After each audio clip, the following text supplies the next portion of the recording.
It is not just the holiday season in Barnstable, it's also a budget season. We get an in-depth look at the process with Finance Director Mark Milne, and we'll hear from State Representative Cleon Turner, both about a recent meeting with business leaders about the minimum wage increase, and also we'll talk to him about his future retirement plans. All this and more on this episode of Barnstable Today. It's Wednesday, December 11th, 2013. I'm Sarah Mantle.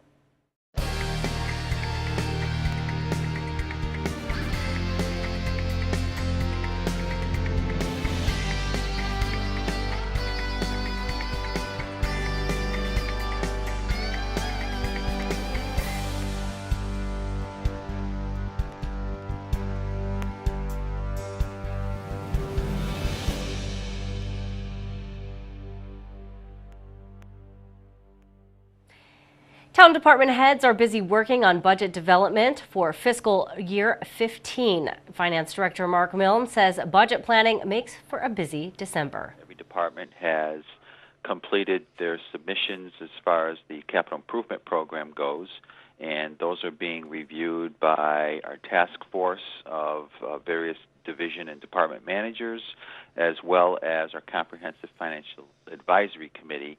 They have received all those capital submissions as well, and they're going through those, and we will have a report from them on the capital program submissions in early February.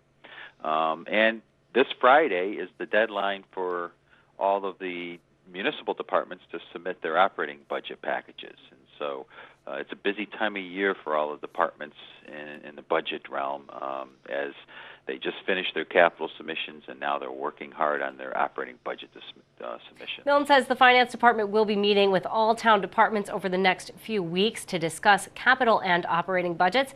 He says capital budgets are for large improvement projects like roadways, buildings, and water systems. Expenditures that are more of a one-time in nature, or happen periodically. They're not annually routine maintenance type of things. These are significant improvements to a physical asset to extend its useful life that costs hundreds of thousands, if not millions of dollars. So they're large single expenditures for a single purpose, as opposed to the operating budget, which is the routine daily services that are provided on a regular basis to the community, like educating the children and police, public safety, and road maintenance and snow removal, and as we get into that season, and so that's the difference between the two. Milne says once the capital and operating budgets are submitted, they will be reviewed, and then follow-up meetings with each department will be held. Trying to take into consideration what the priorities for the community are, and weighing alternatives against one another, and trying to make some funding decisions as far as the allocation of resources, and if we want to significantly make any changes to those, or we're going to just do basically a maintenance budget and keep everything the way it is.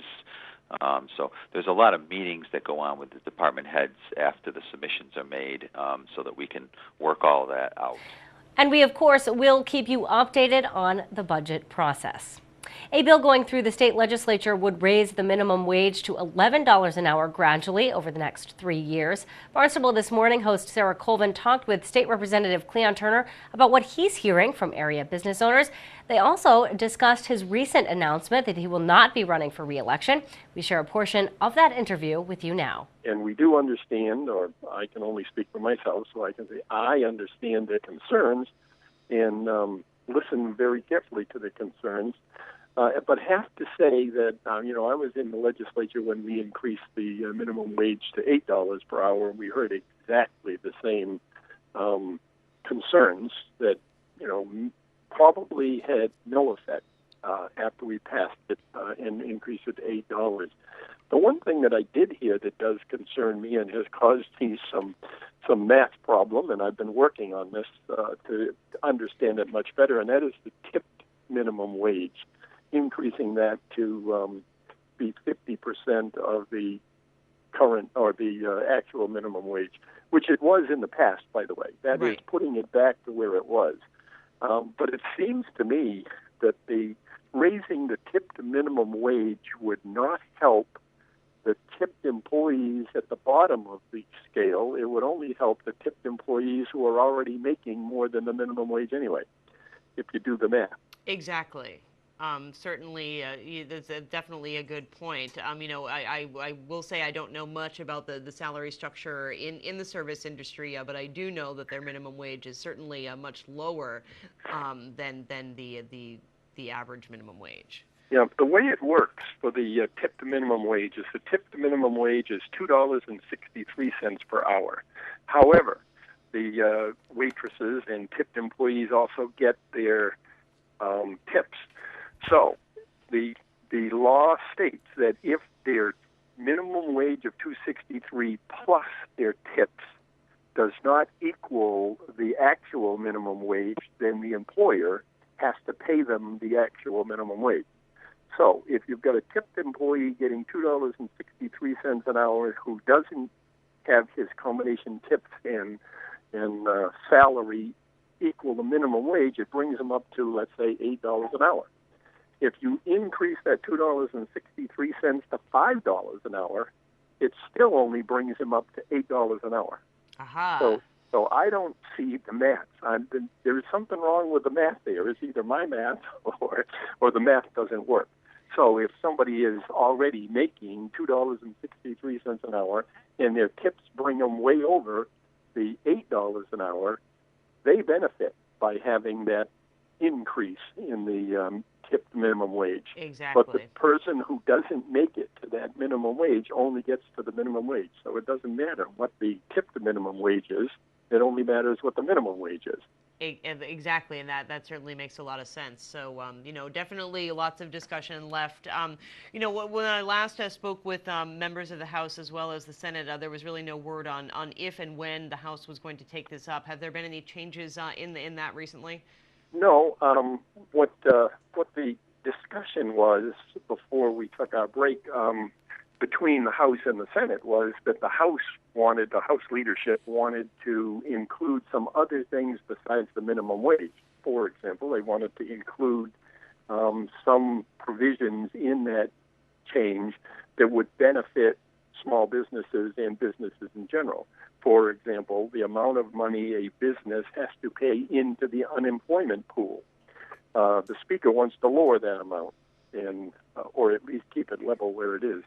And the Senate didn't want to deal with that as part of the overall bill. But clearly, we in the House are not going to deal with minimum wage without dealing with some other things as well that would benefit the business owner's side of the equation. So what will happen is we'll deal with that probably February or March at the latest, and then it'll go into a conference committee where it'll end up with some of that stuff anyway. Indeed. So thank you for sharing information about that. Cleon, just wanted to talk to you briefly before we go. Heard the announcement last week, and I know that we have talked about this before on the show, but you have made the official announcement that this is going to be your final year in the legislature. That's correct. Yep.